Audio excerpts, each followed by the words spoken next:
मैंने कहा ना कि रिगार्ड मांगने की बजाय अब अपनी ऊंची स्थिति में स्थित हो जाना है, राइट।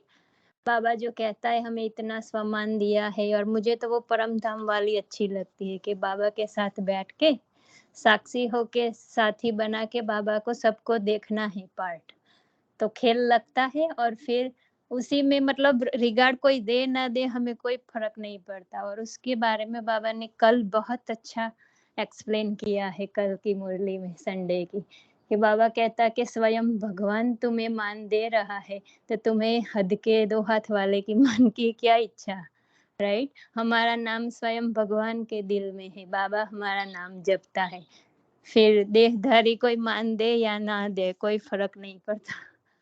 तो मतलब रिगार्ड मांगने की इच्छा नहीं, हमें हमारे स्वमान में स्थित होना है।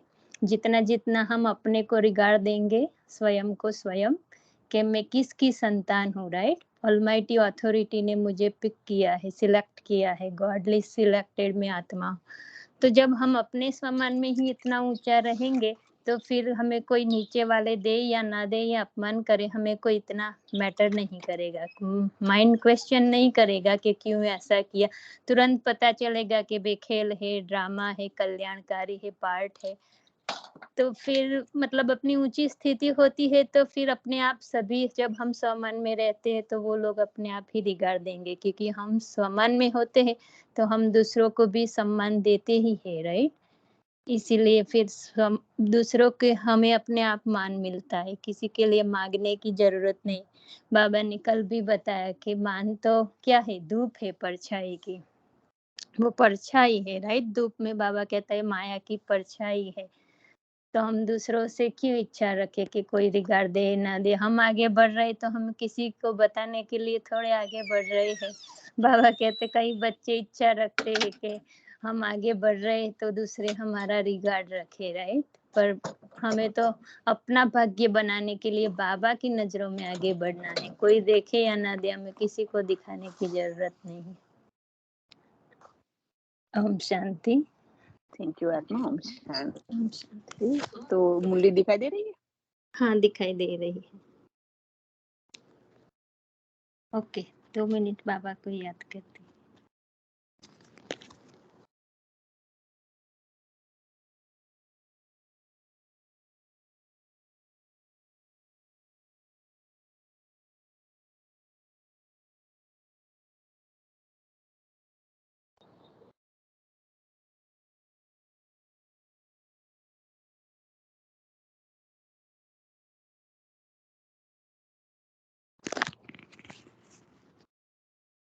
ओम शांति।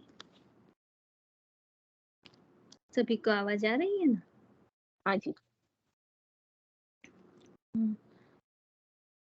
मुरली की डेट है 23/10/75। मुरली का हेडिंग है इंतजार को छोड़कर इंतजाम करो। तो हमें इंतजार नहीं करना कि कब होगा, विनाश कब हो गया, किसी की बात की। बाबा कहते तैयारी करो, इंतजार करो, राइट।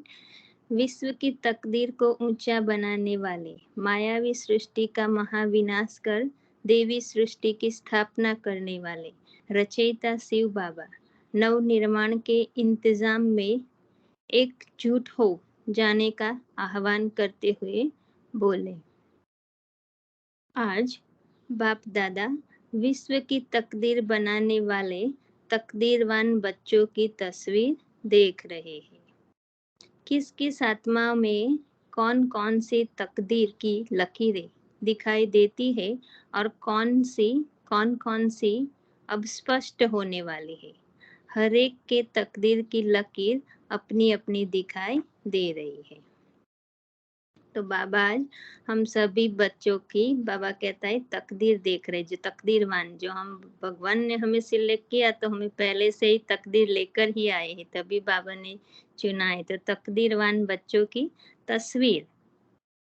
तस्वीर देख रहे, मतलब फ्यूचर, राइट। बाबा देख रहे हैं कि कौन सी बच्चे ने कितना कितना अभी पुरुषार्थ में कहाँ तक गए हैं, कितनी कितनी लकीरें बनाई है, किस किस आत्मा ने कौन कौन सी तकदीर की लकीरें दिखाई देती है और कौन कौन सी अब स्पष्ट होने वाली है, मतलब जो नहीं हुई वो होने वाली है। मतलब बाबा कहता है जो भी कमी कमजोरी है वो हमें परफेक्ट करना है।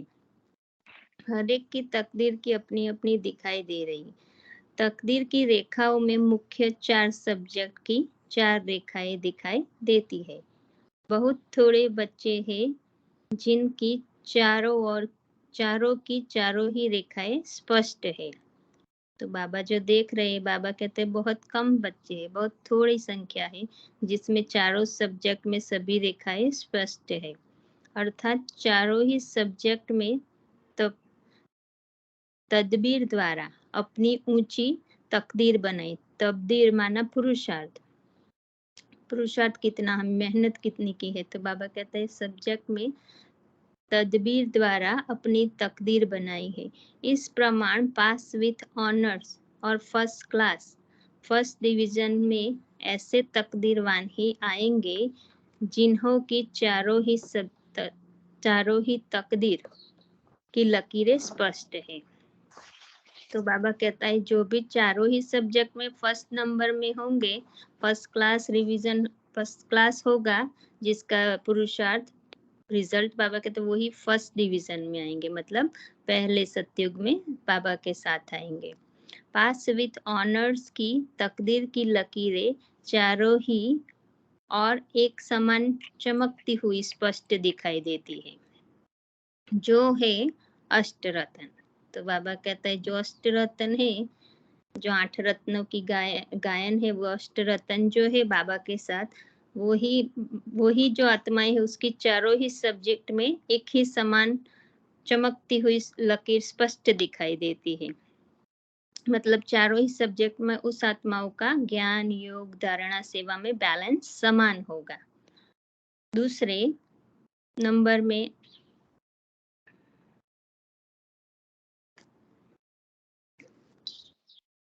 थोड़ा भूमिका में ऊपर करो। हाँ हाँ हाँ, दिखाई दे रहा है, आ रहा है। हाँ, चारों ही एक समान स्पष्ट। दूसरे नंबर में फर्स्ट डिवीजन वाले स्वरत्न, जिनकी चारों ही लकीरें दिखाई देती है लेकिन समान स्पष्ट रूप नहीं है। तो अभी बाबा दूसरे नंबर वालों की निशानी बता रहे कि जो दूसरे नंबर है, दूसरे नंबर में फर्स्ट डिवीजन वाले 100 रतन, मतलब 108, पहले बाबा ने 8 रतन बताया, और जो 108 का गायन है तो उसके बाद जो 100 रतन है 100, उसकी निशानी बाबा बता रहे कि दूसरे नंबर में फर्स्ट डिवीजन वाले 100 रतन, जिनकी चारों ही लकीर। एक मिनट डिस्टर्ब करो। Okay okay. जो अष्टरत्न पहले हो गए ना, अष्टरत्न बाबा ने निशानी बताई, चारों रेखाएं स्पष्ट। चारों रेखाएं स्पष्ट का थोड़ा समझा दीजिए। ज्ञान, हाँ योग, धारणा, सेवा, चारों शब्द की रेखाएं स्पष्ट है, बाबा ने ऐसा कहा ना। हाँ हाँ, स्पष्ट का मतलब क्या हुआ? स्पष्ट मतलब वो कहीं कहीं उलझेंगे नहीं, राइट। मन बुद्धि से, मतलब ज्ञान, योग, सेवा में वो निश्चय बुद्धि होंगे, उसको वो नहीं होगा कि होगा या नहीं होगा, कैसे होगा। मतलब क्लियर बुद्धि की लाइन क्लियर होगी, राइट। चारों सब्जेक्ट में उनका पुरुषार्थ बराबर का होगा, पहला है ना। चारों सब्जेक्ट में बराबर पुरुषार्थ, कि बाबा को ज्ञान भी इतना अच्छी तरह से वो सुनेंगे, समझेंगे, धारण करेंगे। फिर बाबा कहते हैं बाबा को याद भी एक्यूरेट आत्मभान में रह के वो करेंगे। फिर बाबा जो भी ज्ञान रत्न देते हैं उसको प्रैक्टिकल लाइफ में भी वो यूज करेंगे, है ना, धारण एप्लीकेशन करेंगे। और फिर दूसरों को भी एक ध्यान देने की सेवा करेंगे। लेकिन तो बाबा कहते हैं कि चारों सब्जेक्ट में वो पास विथ ऑनर होते हैं। माना दुनिया में भी पास विथ ऑनर किसको कहते हैं, कि जिसका 70% एंड अबो होता है ना, डिस्टिंक्शन, उसी को पास विथ ऑनर कहते हैं। तो यहाँ भी चारों सब्जेक्ट में वो इतना अच्छा फुर्सत। ओ एक मिनट, ओम शांति, बाय। हाँ बाय बाय, ओके बेटा, बाय।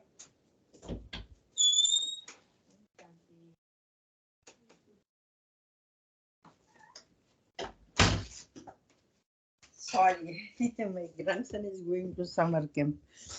तो इसलिए वो चारों सब्जेक्ट में अपना पुरुषार्थ भी होगा, सेवा भी सही होगी, ज्ञान को उठाया भी होगा, बाबा को याद भी एक्यूरेट श्रीमत के अनुसार की होगी, तो वो 70% मार्क्स वो आत्माएं ले लेती है।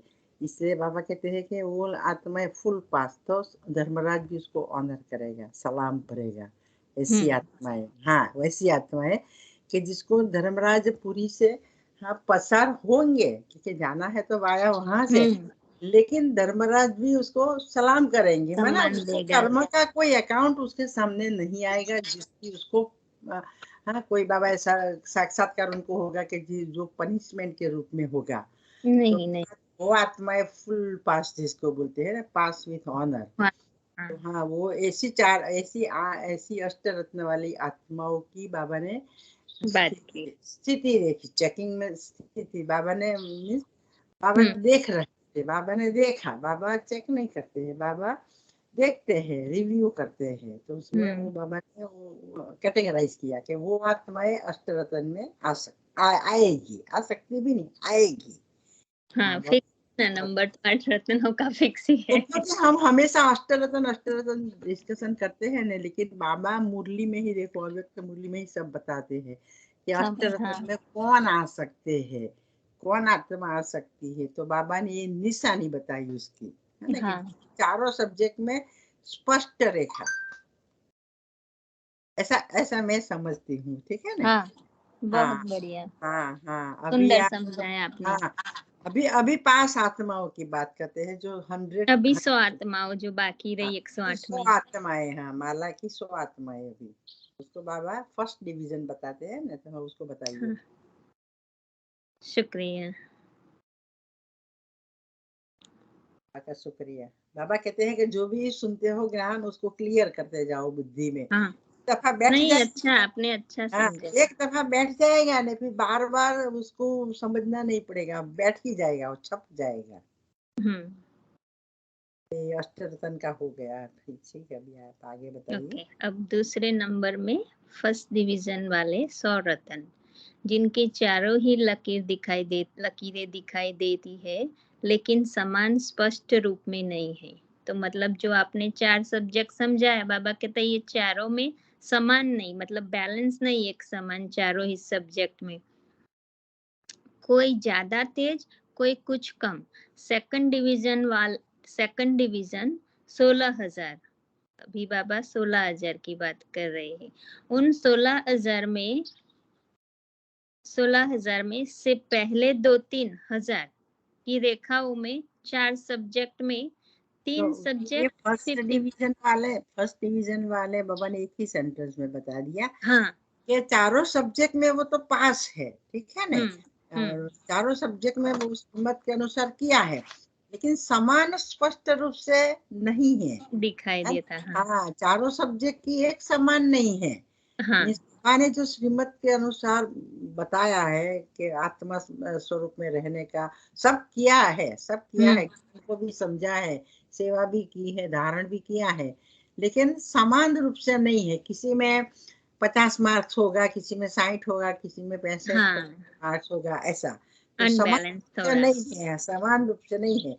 फिर भी पास तो किया ना, बाबा कहते हैं मोर देन 50% तो लाया ना वो लोग, तो वो मैं ऐसा समझती हूँ, जस्ट अपने तरफ से हम समझने के लिए परसेंटेज देते हैं, तो समान रूप से नहीं है, इसलिए बाबा कहते हैं वो है फर्स्ट डिवीजन में, इसलिए फर्स्ट डिवीजन में आए, फर्स्ट में नहीं आए। फर्स्ट नंबर आना, अष्टरत्न में जाना, पासवी ऑनर आना और फर्स्ट डिवीजन में आना, दोनों में डिफरेंस है। कभी कभी बाबा बताते हैं कि फर्स्ट गद्दी में आना माना फर्स्ट डिवीजन में आना, है ना, क्योंकि जो 9 लाख आत्माएं हैं ना, वो भी तो इतना ही पुरुषार्थ करती है कि चारों सब्जेक्ट में पास होती है, तो वो आत्माएं भी फर्स्ट डिवीजन में आती है, 9 लाख जो पहले में आती है। हम बाबा के साथ जिस माला का सिमरन करते होता है बाबा, वो उसके बारे में आज बताते हैं। हाँ, पढ़ो। हाँ पढ़ो पढ़ो। हाँ, तो आज बहुत गहरी गहरी बात बाबा बता रहे हैं। सही बात है, इसलिए जब भी अव्यक्त मुरली आए ना उसको पक्का समझ लेने का। ये शुरू की मुरली में बाबा ने ज्ञान को बहुत अच्छी तरह से स्पष्ट किया है, क्योंकि बाबा संपूर्ण हो गए ना ब्रह्मा बाबा, उसके बाद ये सब अष्टरत्न को पूरी माला को तैयार करना है, इसलिए बाबा ने उसकी बहुत विशेषता है, बहुत डिटेल में समझाया। देखो शुरू की मुरलियां भी कितनी चली, रोज चलती थी, ऑल्टरनेट पे दिन पे चलती थी, हफ्ते में 2-3 दिन चलती थी, है ना। बाबा इतना आते थे शुरू में। तो अव्यक्त मुरली शुरू की बहुत मुरलियां है, फिर तो 8-10 होगी हर साल में, कम हो जाएगी फिर, अब पड़ी आगे। तो हम अपनी मतलब चेकिंग करें, बहुत अच्छी बाबा डिटेल में आज बात कर रहे हैं। तो सेकंड डिवीजन की बात करें, अभी सेकंड डिवीजन 16,000। तो उन 16,000 में से पहले 2-3 हजार की रेखाओं में 4 सब्जेक्ट में से 3 सब्जेक्ट 50% मार्क होंगे, जो बाबा अच्छा रिजल्ट बता रहे। बाबा कहते अगर 50% भी आप लाए 3 में तो 16,000 में आओगे, और एक सब्जेक्ट में 25% में पास, अर्थात न के बराबर है। ऐसे सर्व तकदीरवानों की तकदीर देखिए। तो बाबा ने मार्जिन भी इतना नहीं रखा। बाबा कहता है कि एक में 25 और 3 में 50 आए तो भी 16,000 में आ जाएंगे। वो भी पहले 3-4 हजार की ही बात की बाबा ने, 16,000। हाँ, बाकी तो बहुत कम होगा। राइट। 50, हाँ बाकी का तो कम। बाकी के जो 8,000 जो हो गए ना, 12,000, वो तो बहुत कम हो गए तुम्हें तो अभी हम खुद को चेक करें कि हम माला में हाँ, आएंगे, हम माला में आ सकते हैं, अपने को चेक करें। चेक देखो करें या इतनी स्ट्रिक्ट रिजल्ट है। अच्छा, बहुत अच्छा बाबा ने हम अपना चेकिंग करने के लिए मतलब निशानियां बताई है कि हम अपने को चेक कर सके। आज बाप दादा चारों तरफ के ब्राह्मण बच्चों की जन्म पत्री देख रहे थे। जन्म पत्री देखते वर्तमान समय मेजोरिटी के अंदर एक विशेष संकल्प चलता हुआ देखा। वह क्या? विश्व की आधारमूर्त आत्माएं भी कोई आधार पर खड़ी हुई देखी। तो बाबा कहता है जो विश्व की आधारमूर्त, हमको बाबा पूर्वज कहता है ना, तो बाबा कहता है जो विश्व की, जो धूर में है, जड़ में है, राइट। तो बाबा कहता है वो आधारमूर्त आत्माएं भी किसी न किसी आधार पे, मतलब डिपेंडेंसी, किसी न किसी पे डिपेंड है, तो अभी एक आधार मिनट पर खड़ी हुई देखी। ये जो माला में आने वाली आत्माएं है, अष्टरत्न 100 या 16,000, बाबा कहते वही आत्माएं विश्व की आधार मूर्त आत्माएं है। ठीक है ना। बाकी बाबा को तो पता है कि यही आत्मा माला में आने वाली है, लेकिन वो आत्मा ही यदि दूसरे के ऊपर अभी डिपेंड रहेगी तो फिर इसलिए उनको तो बनाना है ना, इसलिए बाबा को उनमें कमी क्या है वो बताना पड़ेगा ना। इसलिए देखो बाबा ने कितनी अच्छी मुरली उन लोगों के लिए चलाई, क्योंकि वही आत्मा सामने सब बैठी थी। तो वहाँ बताइए वह आधार क्या? तो बाबा अभी आधार बता रहे। दुनिया के विनाशकारी साधनों को देखते हैं, वह प्रकृति की हलचल कब होती है, कहाँ होती है या नहीं होती है, इस आधार पर आधार मूर्त को खड़े हुए देखा। तो जो आधार मूर्त बाबा कहता है वही आत्माएं अभी सोच रही है। बाबा कहता है कि कब विनाश होगा या नहीं होगा, प्रकृति की हलचल कब शुरू होगी, तो उसी में सोच रहे हैं, संकल्प चला रहे हैं। तो बाबा ने ऐसा देखा कि जो आधार मूर्त है वही इस आधार पर खड़ी है। ऐसे आधार पर ठहरने वाले बच्चों से बाप दादा का प्रश्न है कि स्थापना करने वाले विनाश के आधार पर रहेंगे तो स्थापना करने वालों का भविष्य क्या होगा। तो बाबा ने हमें स्थापना मूर्त बनाया, स्थापना के आधार मूर्त नई दुनिया की। तो बाबा कहता है जो नई दुनिया के आधार मूर्त है, स्थापना करने वाले, वो ही विनाश के आधार पर खड़े होंगे, तो फिर स्थापना क्या से भविष्य क्या होगा। विनाश ज्वाला प्रज्वलित करने के आधार मूर्त कौन? प्रकृति का परिवर्तन करने वाले कौन? बाबा पूछ रहे हमें कि विनाश ज्वाला प्रज्वलित करने वाले आधार मूर्त कौन, प्रकृति का परिवर्तन करने वाले कौन। प्रकृति व विनाश के साधनों के आधार पर खड़े हुए पुरुषों से उत्तम पुरुष पुरुषों से उत्तम पुरुषोत्तम हो सकते हैं अथवा पुरुषोत्तम के ऑर्डर पर अर्थात श्रेष्ठ संकल्प के आधार पर सर्व आधार मूर्तों के संपूर्ण बनने का आधार पर विनाशकारी साधन व प्रकृति अपना कार्य करेगी। तो ये बहुत लंबी बात बाबा ने बताई। बाबा ने सवाल पूछा है, करेगी, बाबा ने ऐसा सवाल पूछा है क्योंकि सपोज उन लोगों में संकल्प चला होगा कि कोई प्रकृति के 5 तत्वों की हलचल हुई होगी, कोई नेचुरल कैलेमिटी आई होगी, ठीक है, या साइंस के कोई साधनों का, जैसे सेकंड वर्ल्ड वॉर हुई, या कोई भी साइंस के साधनों का कोई सोचा होगा, विनाशकारी साधनों के बारे में। तो बाबा कहते हैं कि आपकी तपस्या ज्वाला से ही ये सब होने वाला है, क्योंकि प्रकृति की तमो प्रधानता भी कब बढ़ेगी, जब आप में तप की इंटेंसिटी जब बढ़ेगी। साइंस वाले को भी इंस्पायर कौन करेंगे, जब आप में योग बल की ज्वाला जब प्रज्वलित होगी, तो वो लोग आपके स्थिति के आधार पे अपना कार्य करेंगे। भविष्य में विनाश का जो काम उनको करना है, उनका जो पार्ट है, वो आपकी स्थिति के अनुसार होगा। तो आप अभी उनके ऊपर क्यों डिपेंड होते हैं कि ये हुआ वो हुआ, कब हो सकता है ना। बाबा मुरली में मुरली चलाते हैं तो संकल्प चलते हैं ना, विनाश कब होगा, कैसे होगा, कहाँ होगा। पहले तो भाई जो वैसे भी ये पाकिस्तान इंडिया का जो पहले तो हुआ ने पार्टीशन, तो पहले तो उनको ही विनाश समझ लिया था उन लोगों ने, यही बाबा ने कहा था वो यही विनाश है ऐसा। फिर बाबा ने धीरे धीरे मूल्य में बताना शुरू किया कि भाई पूरी दुनिया का सफाई करनी है, तो फिर आप लोगों की विनाश की जो आप लोगों की स्थिति होगी वही करेगी।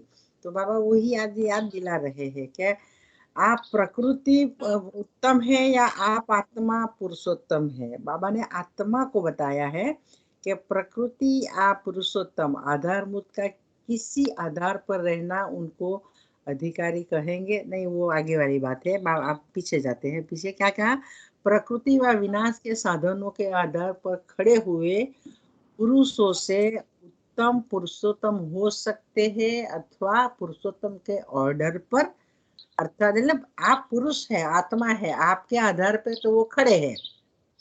तो बाबा कहते हैं आपके ऑर्डर से वो काम करेगी कि फिर आप उनको देख के अपनी स्थिति बनाएंगे, है ना। हाँ। तो ऑर्डर पर अर्थात संकल्प श्रेष्ठ के आधार पर सर्व आधार मूर्तों के संपूर्ण बनने के आधार पर विनाशकारी साधन व प्रकृति अपना कार्य करेगी। बाबा ने सवाल पूछा कि आप लोगों की स्थिति के अनुसार वो लोग अपना कार्य करेंगे कि आप उनके ऊपर डिपेंड करेंगे। तो बाबा देखो स्फूर्ति दिलाते हैं कि आप तो आधार मूर्त हो, आपकी स्थिति के अनुसार ही वो लोग काम करेंगे, है ना। हाँ, और बाबा कहता है ना कि प्रकृति पति आप हो, राइट, मतलब आत्मा पुरुष है, प्रकृति वो शरीर है। तो बाबा कहता है कि आप प्रकृति पति हो, राइट, तो प्रकृति को चलाने वाले आप पुरुष हो। तो शरीर भी प्रकृति है, तत्व भी प्रकृति है, क्योंकि तत्व भी हम देखो हमारे अंदर से नेगेटिविटी जाती है तो प्रकृति भी तमो प्रधान होती है। तो वो प्रकृति भी अपना रोल कब प्ले करेगी, बाबा कहते हैं कि जब आपकी स्थिति जैसी होगी वैसा प्रकृति भी काम करेगी। लेकिन फिर अंत में प्रकृति को भी हमें परिवर्तन करना है। प्रकृति को बिगाड़ते भी हम है, तो फिर वो बिगाड़ा हुआ को सुधारने का काम भी हमारा है। लेकिन प्रकृति हलचल करके जो काम करेगी वो कल्याणकारी होगा, क्योंकि वो नेचुरल कैलेमिटीज आएगी ना, वो भी बाबा कहते हैं आपके लिए तो कल्याणकारी है, दुनिया के लिए वो विनाशकारी है। लेकिन विनाश नहीं होगा तब तक आपका कल्याण भी नहीं होगा। तो देखो हमें ही ये सब काम करना है, क्योंकि बाबा वो याद दिलाते हैं आपने जो बिगाड़ा है प्रकृति को, तो उसको भी उसके द्वारा सफाई भी करानी है, तो फिर उसको सुधारना भी है, तभी तो वो नई दुनिया में आपकी दासी बनेगी वो। तो पुरुष प्रधान है, तो पुरुष को अभी उत्तम बनाने का काम बाबा अभी करवा रहे हैं, पुरुषोत्तम बना रहे हैं। ठीक है, तो समझ गए होंगे, मुझे लगता है लंबा सेंटेंस है। हाँ जी, ठीक है ना। ओम शांति। ओम शांति। तो ऑर्डर वाला कौन? हाँ अधिकारी कौन, राइट। तो ऑर्डर देने वाला कौन, अधिकारी कौन, प्रकृति या पुरुष, पुरुषोत्तम? तो अभी बाबा पूछ रहे कि ऑर्डर देने वाला कौन, अधिकारी कौन, प्रकृति या पुरुषोत्तम? मतलब आत्मा ही ऑर्डर करेगी, हम आत्मा सभी अधिकारी बच्चे हैं, राइट? तो प्रकृति को हमें ही ऑर्डर करना है, अपनी स्थिति जितनी जितनी बनाएंगे ऊंची, अपने आप कार्य होता रहेगा विनाश का। आधार मूर्त का किसी आधार पर रहना, उनको अधिकारी कहेंगे? बाबा पूछ रहे हैं कि हम आधार मूर्त आत्माएं हैं और हम दूसरे के ऊपर आधार रखे तो उसको अधिकारी कहेंगे? तो क्या देखा, इंतजाम करने वाले इंतजार में है, इंतजाम करने में अलबेलापन और इंतजाम करने में अलर्ट। इंतजार करने में अलर्ट, इंतजाम, हाँ, इंतजाम करने में अलबेलापन मतलब हमें तैयारी करनी है, तैयार रहना है, राइट? इंतजाम मतलब रेडी रहना है, बाबा जो कहता है वो रेडी, उसमें हम अलबेले हैं। और जो इंतजाम करने में अलर्ट, अलर्ट अलर्ट रहना है। इंतजार है, इंतजार, इंतजार करने में, हाँ हाँ। तो जहाँ अलर्ट रहना है वहाँ अलबेला है, और अलबेलेपन जहाँ मतलब चिंता नहीं करनी वहाँ हम अलर्ट है, ऐसे बाबा कह रहे हैं। कि इसको देखते हुए बाप दादा को हंसी भी आई और रहम भी आया। क्यों? माया की चतुराई को अब तक बच्चे परख नहीं सके हैं। इंतजार की मीठी नींद में माया सुला रही है और बच्चे आधे कल्प के सोने के संस्कार वश होकर कोई तो सेकंड का झुटका खाते हैं और फिर होश में आते हैं और फिर इंतजाम करने के जोश में आ जाते हैं, और कोई तो कुछ मिनटों के लिए सो भी जाते हैं। फिर जोश और होश में आते हैं। तो ये भी बहुत लंबा है, फिर से मैं पढ़ती हूँ। तो बाबा कहता है कि इंतजार की मीठी नींद में माया सुला रही है, मतलब होगा, जब होगा तो देखा जाएगा, ऐसे हम इंतजार करते। बाबा कहता है कि वो मीठी नींद में माया सुला देती है, मतलब हम इतना वरीड नहीं करते। बच्चे आते आधे कल्प के सोने, मतलब हमारे जो 63 जन्मों के संस्कार है द्वापर से, बाबा कहता है वो आधे कल्प के सोने के संस्कार वश होकर कोई तो सेकंड का झुटका खाते है और फिर होश में आ जाते हैं, मतलब तुरंत अलर्ट हो जाते हैं। और कोई फिर है, बाबा कहता है कि मिनटों तक सो भी जाते हैं, तो फिर जोश और होश में आते हैं। तीसरी प्रकार के बच्चे काफी आराम से क्या है, बाबा ने 2 शब्द में पूरा राज बता दिया है। इंतजाम करना माना तैयारी करने की है, हमें विश्व परिवर्तन करना है तो तैयारी क्या करनी है, विनाश लाने की तैयारी भी हमें करनी है ना, और नई स्थापना के कार्य का भी हमें तैयारी करनी है। तो इंतजाम करना है मीन्स सब कुछ रेडी रखना है। तो बाबा कहते हैं रेडी रखने के बजाय आप इंतजार करते हैं, विनाश कब होगा, विनाश कब होगा। तो हम वो इंतजार थोड़ा करना है, हमें तो विनाश का इंतजाम करना है। साइंस वाले को हमें इंस्पायर करना है, प्रकृति को हमें इतना तमो प्रधान बनाना है, मीन्स उग्रता लानी है तमो प्रधानता में, ताकि वो अपना पांचों तत्व विनाश का रोल स्टार्ट करे। तो वो सब इंतजाम करने वाले हम बच्चे हैं। तो बाबा कहते हैं इंतजार करते रहते हैं हम विनाश का। बाबा कितना अच्छा एग्जाम्पल देते हैं कि कुछ बच्चे तो ऐसा होते हैं कि 1 सेकंड में जग जाते हैं, सो जाते हैं, अलबेले बन जाते हैं, लेकिन दूसरे मिनट सेकंड में उसको याद आता है कि नहीं नहीं हम वही आत्माएं हैं, बाबा के मददगार आत्माएं। तो फिर वो तुरंत पुरुषार्थ में लग जाते हैं। और कुछ बच्चे तो ऐसे होते हैं कि मिनटों तक सोए रहते हैं, मीन्स कोई पढ़ी नहीं। बने हैं ब्राह्मण, लंबे समय के बाद होश में आते हैं। हाँ बने हैं ब्राह्मण भी, लेकिन बहुत बाबा बहुत जगाते हैं तभी होश में आते हैं, रोज रोज मुरली में कहते हैं, तभी फिर जाके उनको होश आता है। तो ऐसे बच्चे भी हैं, या तो सब ब्राह्मण। हाँ तो आगे बताइए अभी। ओके, अभी तीसरे प्रकार के बच्चे बता रहे बाबा। तीसरी प्रकार के बच्चे काफी आराम से सोते सोते बीच में आंख खोल कर देखते रहते हैं कि अभी कुछ हुआ, अभी तक तो कुछ नहीं हुआ है। जब होगा तब देखा जाएगा। यह दृश्य देख क्या हंसी नहीं आएगी? बाबा पूछ रहे हैं। सोते बाबा हैं। कमाल है। उसको तो लगता है जरूरत नहीं एक्सप्लेन करने की। तीसरा नेत्र मिलते हुए भी माया को परख नहीं सकते, इसलिए माया को अच्छी तरह से परखने के लिए परख शक्ति को विशेष रूप से अपने में धारण करो। तो बाबा कहता है कि हमें परख शक्ति धारण करनी है, राइट। तीसरा नेत्र मिला है मतलब हमें भगवान ने पूरा ड्रामा का, अपने का, सृष्टि चक्र का सब ज्ञान दे दिया, राइट। कर्म की गुह्य गति का, तो बाबा कहता है उसके ऊपर आप वर्क करो, राइट। तीसरा नेत्र मिला है तो उसको यूज करो, परखने की शक्ति बढ़ाओ। 2 मास है या 4 मास है, यह समय की गिनती नहीं करो, लेकिन स्वयं को समर्थ बनाओ। होगा अथवा नहीं होगा, क्या होगा और कब होगा, इन संकल्पों के बजाय पुरुषोत्तम स्थिति में स्थित हो संगठन को संपूर्ण बनाने के संकल्प के आधार से प्रकृति को ऑर्डर देने के अधिकारी बनो। तो बाबा कहता है हमें बहुत सोचना नहीं है कब होगा क्या होगा, हमारा लक्ष्य जो है बाबा कहता है वही लक्ष्य सामने रख के पुरुषार्थ में लग जाओ।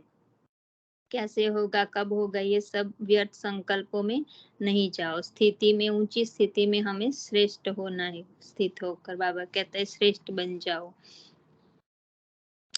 होना तो चाहिए लेकिन पता नहीं क्या होगा, शायद हो 2-4 मास में तो कुछ दिखाई नहीं देता है। संगम युग 40 वर्ष का है अथवा 50 वर्ष का है। इसी प्रकार के संकल्प भी संपूर्ण निश्चय के आगे बाप के व स्वयं तक यह संशय है। स्वयं बाप के व स्वयं के स्थापना के कार्य में विघ्न डालने वाला अति सूक्ष्म रूप का रॉयल संशय है। तो बाबा कहता है कि वो भी हमें मतलब स्वयं में निश्चय नहीं है या फिर ड्रामा में नहीं है, बाबा कहते हैं सोचते रहते, तो ये भी रॉयल प्रकार का एक संशय है, मतलब माया है, विघ्न डालती है जो हमें आगे नहीं बढ़ने देती है। तो हमें ये सूक्ष्म चेकिंग करनी है कि हमें ये व्यर्थ संकल्पों में नहीं जाना है। जब तक यह संशय है तब तक संपूर्ण विजयी नहीं बन सकते। गायन ही है निश्चय बुद्धि विजयंती। तो विजयी आत्मा को संशय के रॉयल रूप का संकल्प हो नहीं सकता। तो बाबा ने यहाँ वो भी हम चेकिंग कर सकते हैं कि हमें इतना संकल्प हमारा चलता है कि कब होगा या नहीं होगा, कैसे होगा, वो भी हमें नहीं, क्योंकि हमको बाबा ने क्लियर बता दिया कि होना तो है ही, राइट। समय पर होगा, अचानक होगा, तो हमें उसके बारे में ज्यादा नहीं सोचना है। तो हम वही संकल्प हमें उठते या नहीं उठते, हम अपनी चेकिंग साथ साथ कर सकते हैं, राइट। क्योंकि बाबा कहता है निश्चय बुद्धि विजयंती। संपूर्ण निश्चय बुद्धि अपने विश्व परिवर्तन के कार्य में दिन रात बिजी रहेंगे। जैसे कोई विशेष कार्य की कमजोरी होती है तो दिन रात इंतजाम में लग जाते हैं, न कि इंतजार करते हैं कि जब टाइम होगा तब स्टेज सजाएंगे व साधनों को अपनाएंगे। समय के पहले इंतजाम किया जाता है तो विश्व के परिवर्तन की जिम्मेवारी यह भी परिवर्तन समारोह अभी मनाने का है। सर्व आत्माओं को अपने अपने अनुसार सतोप्रधान बनाने का व बाप का परिचय देने का विशाल विश्व का सम्मेलन करना है। इसके लिए पहले से ही आपको अपनी स्थिति की स्टेज बनाने का इंतजाम करना है। कुछ कहना है आपको नीरू माता?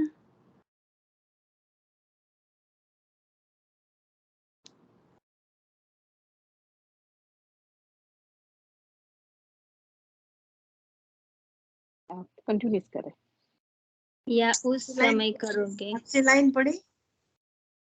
अच्छा, वो आगे की एक लाइन गई जिसमें हाँ, बाबा ने कहा है कि संपूर्ण निश्चय बुद्धि अपने विश्व परिवर्तन के कार्य में दिन रात बिजी रहेंगे, जो निश्चय बुद्धि बराबर, पूरे हो गए। बराबर। जैसे कोई विशेष कार्य की जिम्मेवारी होती है तो रात दिन कोई भी हम अगर घर में भी कुछ प्रोग्राम कार्य होता है, लौकिक अलौकिक, प्रोग्राम होता है, यस। तो हाँ, तो इंतजाम में लग जाते हैं ना कि कैसे तैयारी करते, कैसे क्या करें। न कि इंतज़ार करते कि वो होगा तब करेंगे, राइट? टाइम हुँ, होगा तब स्टेज सजाएँगे, ये नहीं कहते। पहले से हम तैयारी करते हैं ना, तो वो कहते हैं कि जब टाइम होगा तब स्टेज सजाएँगे व साधनों को अपनाएँगे, समय से पहले इंतज़ाम किया जाता है। तो विश्व के परिवर्तन की ज़िम्मेवारी ये भी परिवर्तन समारोह अभी मनाने का है। तो विश्व का लेकिन परिवर्तन विश्व जो करना है के उसकी हाँ, ज़िम्मेवारी हमारी है। हाँ, विश्व का जो परिवर्तन है ना, उसका जो समारोह होगा, उसकी प्रिपरेशन अभी से करनी है ना। क्योंकि वो भी एक समारोह है, परिवर्तन वो भी। लेकिन समय आएगा तब तैयारी थोड़े करेंगे। हमारे यहाँ जब सपोज़ शादी है तो शादी का मुहूर्त आएगा, तभी थोड़ा मंडप बनाएँगे, तभी थोड़ा ये सब करने जाएँगे, है ना? डेकोरेट करेंगे, तभी सब थोड़ा तैयार पहले से तैयारी करते हैं ना। तो बाबा कहते हैं कि जब परिवर्तन का एक्चुअल समय आएगा ना, ड्रामा जब पीक टाइम पे होगा ना, तब तो फिर प्रकृति को हमें ऑर्डर करना है, साइंस वाले को भी हमें ऑर्डर करना है। तो तैयारी तो उसके एडवांस में करनी पड़ेगी ना। इसलिए बाबा कहते हैं कि विश्व परिवर्तन की जिम्मेवारी ये भी परिवर्तन समारोह अभी मनाने का है। सर्वात्मा को अपने अपने अनुसार सत्व प्रदान बनाने का व बाप का परिचय देने का विशाल विश्व का सम्मेलन करना है। देखो, सर्वात्मा को एक एक आत्मा को मैसेज भी मिलना चाहिए ना, क्योंकि मुक्ति भी तो सबको दिलानी है। और जिसको जीवन मुक्ति होगी वो उसको तो फिर पुरुषार्थ करने के लिए भी टाइम चाहिए ना। इसलिए हमें एडवांस में सेवा करते ही रहना है सब आत्मा की। तो बाबा कहते हैं कि समारोह की तैयारी हमें पहले से इंतजाम उसका करना है। यहाँ तक ही पढ़ा है ना। इसके लिए अच्छा। पहले से ही आपको अपनी स्थिति की स्टेज बनाने का इंतजाम करना है, या उस समय करोगे। हाँ, तो स्थिति बनाने के लिए तो बाबा कहते हैं लंबे समय का पुरुषार्थ चाहिए। आज आज हमने भी डिस्कशन में भी किया ना शुरू में, कि एक दिन में नहीं हो सकता है। तो वो अभ्यास पहले से करना पड़ेगा। हमारी स्थिति होगी तो हमारी स्थिति के द्वारा ये सब अंत में सीन प्रैक्टिकल में आएगा। लेकिन उसके पहले हमें स्थूल तैयारी भी करनी है, सूक्ष्म में स्थिति भी बनानी है। तो पूरा काम हमें ही करना है, इसलिए उसको बाबा इंतजाम शब्द यूज किया। ये पहले से उसकी तैयारी हमें करनी है। समय आने के पे तो हम नहीं कर सकेंगे ना, फिर तो हमें प्रैक्टिकल में वो सबसे करवाना है। क्योंकि करण करावन हर के बच्चे, हम भी करण करावन हर, हमारा भी वो टाइटल है। ठीक है ना, आगे बढ़िए अभी। जैसे स्थूल तेज के बिना भाषण करना व संदेश देना नहीं हो सकता, वैसे अंतिम समय पर स्वयं के संपूर्ण स्थिति के स्टेज बिना विशाल विश्व सम्मेलन में संदेश कैसे दे सकेंगे, अर्थात बाप को प्रसिद्ध व प्रख्यात कैसे कर सकेंगे। तो स्टेज को पहले से तैयार करेंगे अथवा उस समय करेंगे। इसलिए इंतजार को छोड़ इंतजाम में लग जाओ। यह संकल्प भी व्यर्थ संकल्प है। इस व्यर्थ को भी समर्थ में परिवर्तन करो, अधिकारी बनो। प्रकृति को ऑर्डर करने के समर्थ स्टेज को प्रकृति को ऑर्डर करने के समर्थ स्टेज को बनाओ। संगठित रूप से सर्व ब्राह्मणों के अंदर रहम की भावना, विश्व कल्याण की भावना, सर्व आत्माओं को दुखों से छुड़ाने की शुभ कामनाएं जब तक दिल से उत्पन्न नहीं होगी, तब तक विश्व परिवर्तन रुका हुआ है। तो अभी हमें ये चेक करना है कि हमारे अंदर रहम की भावना, विश्व कल्याण की, बेहद की भावना, सर्व आत्माओं को दुखों से छुड़ाना, राइट, रहम की भावना और समानता की भावना, इक्विलिटी की आत्मिक भाव, जब तक बाबा कहता है नहीं उत्पन्न होगा, तब तक ये विश्व कल्याण परिवर्तन रुका हुआ है। अभी हलचल में हो, एक ही संकल्प में अचल और अटल नहीं हो। तो अभी हमारी मन बुद्धि हिलती है, मतलब बाबा कहते हैं पूरा क्लियर नहीं है संकल्प उठता है, राइट, मन बुद्धि हलचल में आते, स्टेबल माइंड नहीं, तो बाबा कहते हैं अभी हलचल में हो, एक ही संकल्प में अचल अडल नहीं हो। अंगत समान अडोल बनना अर्थात अंतिम घड़ी लाना। तो संगठित रूप से ऐसे एक संकल्प को अपनाओ अर्थात दृढ़ संकल्प की इकट्ठी उंगली सभी दो। तो जब बाबा कहता है एक ही संकल्प सभी का होगा तभी ये कार्य पूरा होगा। तो यह कलयुगी पर्वत परिवर्तन करके गोल्डन वर्ल्ड को ला सके। समझा क्या इंतजाम करना है? अच्छा, अंत में बाप दादा ने एक संकल्प में अंगत समान अचल रहने वाले की यह सब हुआ ही पड़ा है ऐसे संपूर्ण निश्चय बुद्धि हर संकल्प बोल और कर्म में सदा विजयी ऐसे अधिकारी बच्चों को याद प्यार दिया और नमस्ते की। तो हम सभी बच्चों का, रूहानी बच्चों का बाप दादा को भी याद प्यार, गुड मॉर्निंग और नमस्ते। शुक्रिया बाबा, शुक्रिया। अभी दीदी जी के साथ। देखो आज अंगत की बाबा ने परिभाषा बदल दी। अंगत माना हम नहीं हिलने वाले, ऐसा ऐसा अभी तक बाबा ने कहा है, लेकिन आज बाबा ने कहा कि वो समय को नजदीक लाने वाले, है ना। आगे के पैराग्राफ में बताया ना बाबा ने कि अंगत माना वो अंतिम समय को नजदीक लाने वाले हैं हम। बताया ना अभी अंगत बताया अंगत समान अडोल, अंतिम घड़ी लाना, उसको बाबा ने अंगत कहा। अंगत बनना माना अंतिम घड़ी लाना, तो हमें अंतिम घड़ी को नजदीक लाना है ना अभी, तो वो इंतजाम हमें करना है। तो अंगत बाबा ने हमें बना दिया है।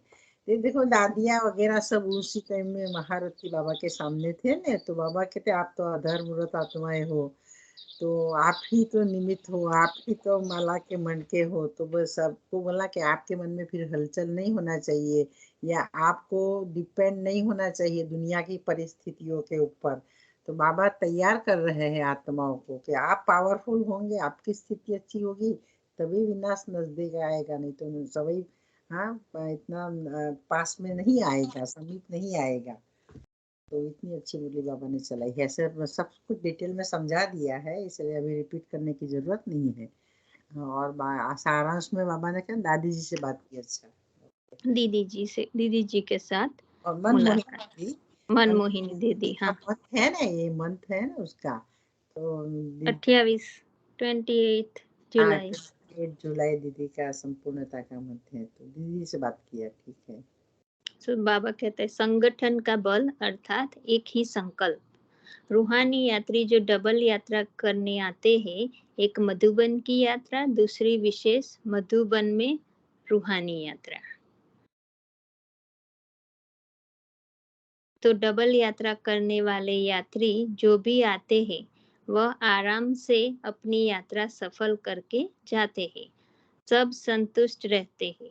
गाया जाता है कि यदि दिल बड़ा है तो जगह भी बड़ी है। स्थूल जगह भले ही कम हो, लेकिन आने वालों की, स्वागत करने वालों की और सेट करने वालों की दिल बड़ी है तो जगह की कमी महसूस नहीं होगी। तो स्थूल में भी हम कहते हैं ना कि घर भले छोटा हो लेकिन मन बड़ा हो, दिल बड़ा हो, तो यही बाबा वही कह रहे कि जगह छोटी भी हो लेकिन हम, हमारे अंदर से दिल बड़ी है, स्वागता हमें अच्छी करे, जो हमें मेहमानगिरी करनी है, जो भी करना है बाबा कहते वो अच्छी रीते करो, तो जगह की छोटी जगह होगी तो भी ये कमी महसूस नहीं होगी। फिर 63 जन्मों की हुई यात्राओं से तो सब सैल्वेशन संगम की यात्रा पर ज्यादा मिलती है। तो जो जो हमें भक्ति मार्ग में जो यात्राओं की, उससे बाबा कहता है यहाँ तो अच्छी परवरिश हमारी होती है, हमें अच्छा सहारा मिलता है। वह जड़ चित्रों की यात्रा कितनी मुश्किल होती है, आप लोग भी तो यह देख रेख करती हो कि हमारा संगठन एक संकल्प वाला कहाँ तक बना है। तो भी बाबा यहाँ प्रश्न कर रहे हैं कि आप लोग भी तो यह देख रेख करती हो कि हमारा संगठन एक संकल्प वाला कहाँ तक बना है। शास्त्रों में गायन है कि ब्रह्मा को संकल्प उठा कि सृष्टि रचे तो सृष्टि रची गई। यहाँ अकेले ब्रह्मा की तो बात नहीं, लेकिन ब्रह्मा सहित सब ब्राह्मणों का भी जब एक साथ यह संकल्प उठे कि अब हम सब एवर रेडी है और नई दुनिया की स्थापना होनी ही चाहिए या होगी ही, ऐसा दृढ़ संकल्प जब ब्राह्मणों के अंदर उत्पन्न हो तब ही सृष्टि का परिवर्तन हो, अर्थात नई सृष्टि की रचना प्रैक्टिकल में दिखाई दे। इससे भी संगठन का बल चाहिए, इसमें भी संगठन का बल चाहिए। एक दो व सिर्फ 8 का नहीं, लेकिन सारे संगठन का एक संकल्प चाहिए।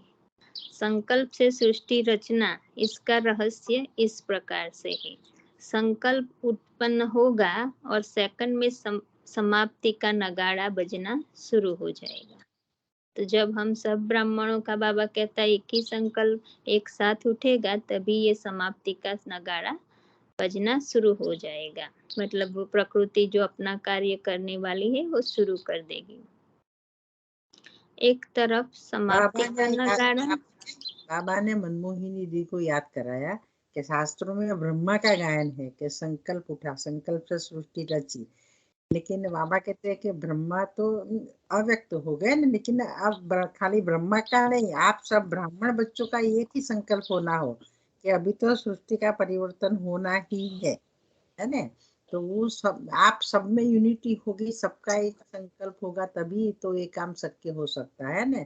इसलिए बाबा इंचार्ज थे ना, एडमिनिस्ट्रेटिव हेड थे, तो इसीलिए बाबा उनके द्वारा एक ये सब संगठन तैयार कराना चाहते हैं। इसलिए दीदी को एड्रेस करके बाबा ने ये सूचना दी। एक तरफ समाप्ति का नगारा, दूसरी तरफ नई दुनिया का नगारा साथ साथ दिखाई देगा। वहाँ ही विनाश की अति होगी और वहाँ ही जलमयी के बीच चारों ओर विनाश में एक हिस्सा धरती और बाकी 3 हिस्सा तो जलमयी होगी ना। यह जो सभी पीछे पीछे अनेक धर्मों के कारण अनेक देश बने हैं, वह अनेक धर्म जब समाप्त होंगे तो अनेक देश भी एक सेरगाह के रूप में जल के बीच एक टापू के मुआफिक हो जाएगा। तो वैसे भी जो गाते हैं कि प्रलय होती है, एक ही पानी में सब डूब जाता है, एक ही हिस्सा बचता है, तो बाबा वो रहस्य क्लियर कर रहे हैं कि जैसे जैसे पीछे अनेक देश बने, वही अनेक देश भी एक ही जगह में एक ही जमीन पर सब मतलब हो जाएगा वो खत्म। तो बाबा कहता है वही एक टापू की तरह बन जाएगी, एक ही हिस्सा बचेगा। ये शेरगाह का पता नहीं चला मीनिंग। शेरगाह माना सहलगाह करने जाते हैं ना, हम कोई टापू घूमने जाते हैं, टापू के ऊपर, हाँ घूमने जाते हैं ना, सहलगाह करना, शेरगाह करना। बाबा कहते हैं सब समंदर 7 समंदर है ना, सब समंदर जब उमटेंगे तो ये जब नए नए धर्मों के ने जो नए नए टापू पे बस्ती बसाई थी अपनी, तो वो सब टापू फिर समंदर के अंदर में चले जाएंगे। तो इसलिए बाबा कहते हैं कि एक ऐसा टापू हो जाएगा कि जैसे आप वहां जाके पिकनिक करते हो, सहलगाह सैर जैसे सैर बोलते सैर करते हो, ऐसा हो जाएगा। ओके, शुक्रिया। तो एक तरफ विनाश की अति की नगाड़े होंगे, दूसरी तरफ फर्स्ट प्रिंस श्री कृष्ण के जन्म का आवाज बुलंद होगा। वह पत्ते पर नहीं आएगा बाबा कहता है वह पत्ते पर नहीं आएगा, क्योंकि वो जमीन का शेप जैसे पत्ते, पीपल के पत्ते जैसा होगा। दिखाते हैं ना, जलमयी के बाद पत्ते पर श्री कृष्ण आया। 3 हिस्से जलमयी में होने के कारण भारत जब पाकिस्तान बनता है, नहीं परिस्तान कहाँ मिले गए परिस्तान, भारत जब परिस्तान बनता है तो उसको जलमयी दिखाई दिया है।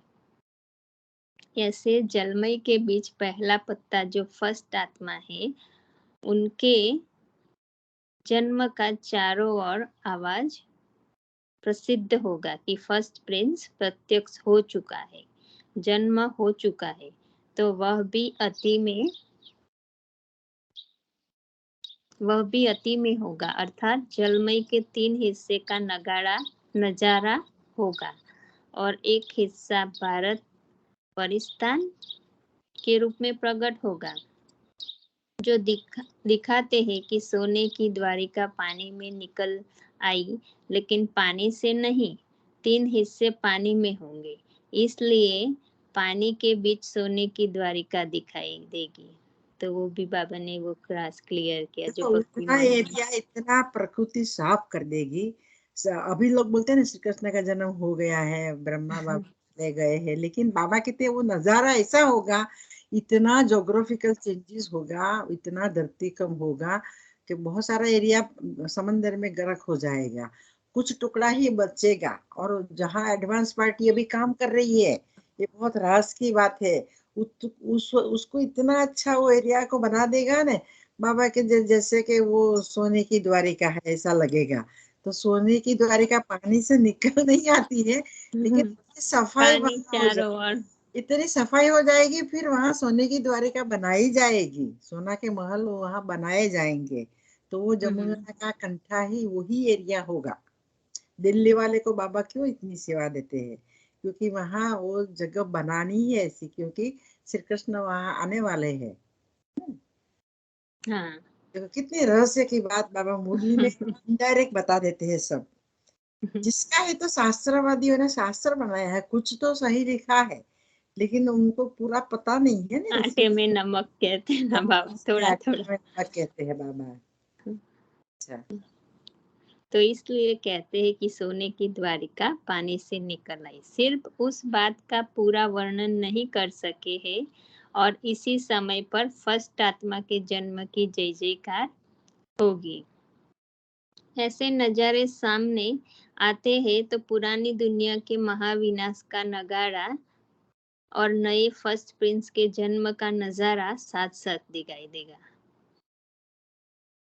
जैसे नगाड़ा बजाने से पहले नगाड़े को गर्म किया जाता है, तब आवाज बुलंद होती है। यह भी योग अग्नि से नगाड़ा बजने के पहले तैयारी चाहिए, तब नगाड़ा में आवाज बुलंद होगी। तो पहले होगा ऐसा, हमें तो पता नहीं है कि नगाड़े पहली को दफा ये भी है, हाँ, पहली नगाड़ा दफा। माना जय जयकार और हाहाकार दोनों साथ साथ में आवाज आएगी ना दुनिया में।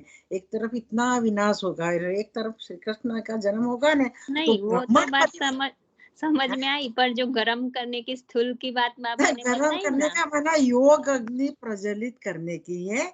जब योग की इंटेंसिटी बढ़ेगी ना, जब भी तो वो जैसे गरम किया हुआ है, तभी तो आवाज बुलंद होगी, है ना। विनाश की जो विनाश का जो आवाज है ना, वो तब बुलंद होगा। इतनी मिसाइल उड़ेगी, एटॉमिक एनर्जी फटेगी, आवाज बुलंद होगी, माना प्रत्यक्षता होगी, बाबा की भी प्रत्यक्षता होगी, फिर श्री कृष्ण के जन्म की भी प्रत्यक्षता होगी, फिर विनाश भी इतना ही प्रैक्टिकल में दिखाई देगा सामने। लेकिन लेकिन आंटी उससे यहाँ पहले पे ऐसा क्यों कहा कि जो नगाड़ा स्थूल में जो नगाड़ा बजाते थे उससे पहले वो नगाड़े को गर्म करते थे, ऐसा तो होता वो था पहले? देखो देखो वो म्यूजिक के इंस्ट्रूमेंट जो बजाते हैं ना, आपने हाँ देखा होगा कि वो तबलची भी क्या करता है कि पहले तबला बजाना होता है ना, उसके पहले नाड़ी को ऐसे बार बार खींचता है, टाइट हाँ हाँ करता हाँ है, टाइट करता हाँ है। मैंने तो देखा है भजन हाँ, मंडली वो टाइट करता है, वो और पता है। नाड़ी नाड़ी को टाइट करता है, फिर इतनी टपली बजाता है उसको, बजा बजा के फिर वो एक्चुअल में जब वो बजाने का टाइम आता है ना, उसके पहले उसको तैयार करता है। तो अच्छा अंदर से जो एनर्जी है उसकी वो बदलता है, उसको टपली लगा लगा के कि अंदर में तो क्या है, अंदर में तो बंद है ना शून्यावकाश।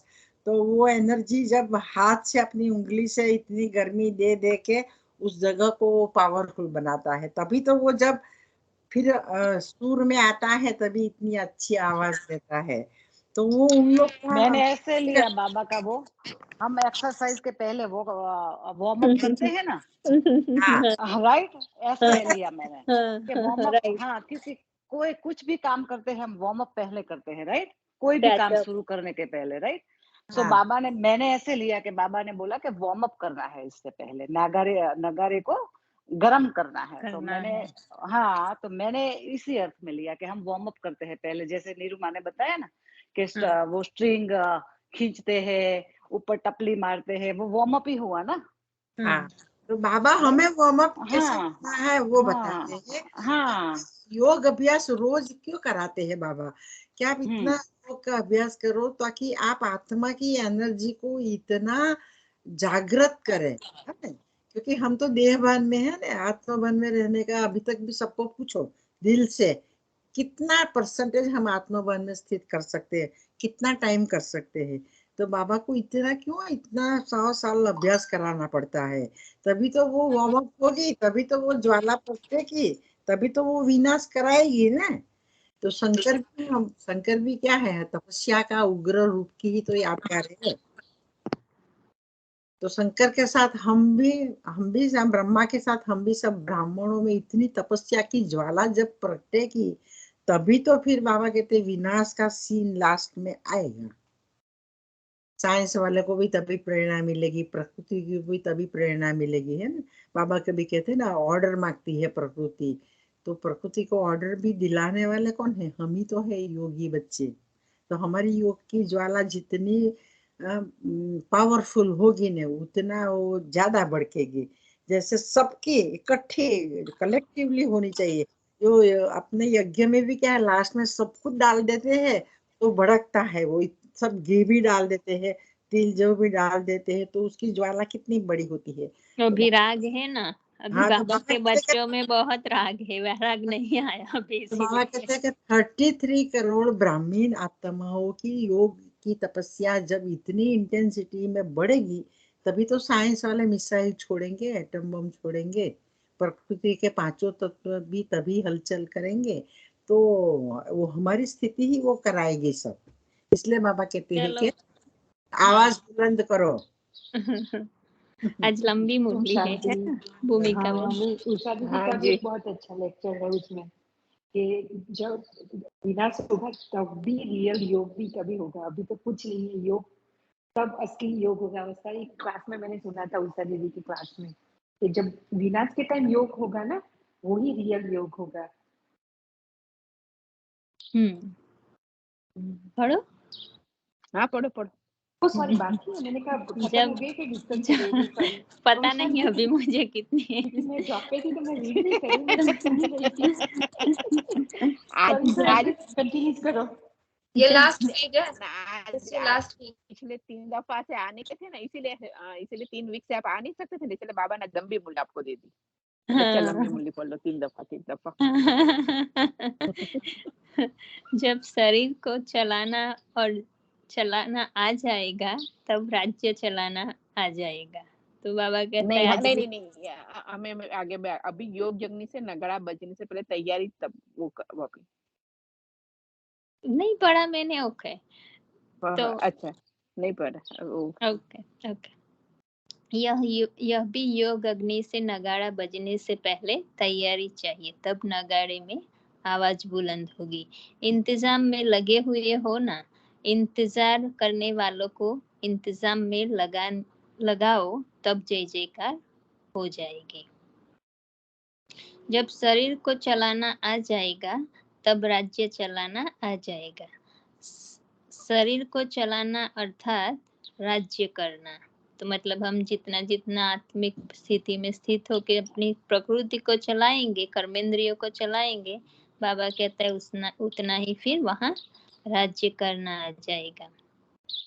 तो राज्य करने के संस्कार बढ़ने हैं ना, नॉलेजफुल कहाँ तक कहा जाता है, तो फिर नॉलेज में तन मन धन और जन सब आ जाता है।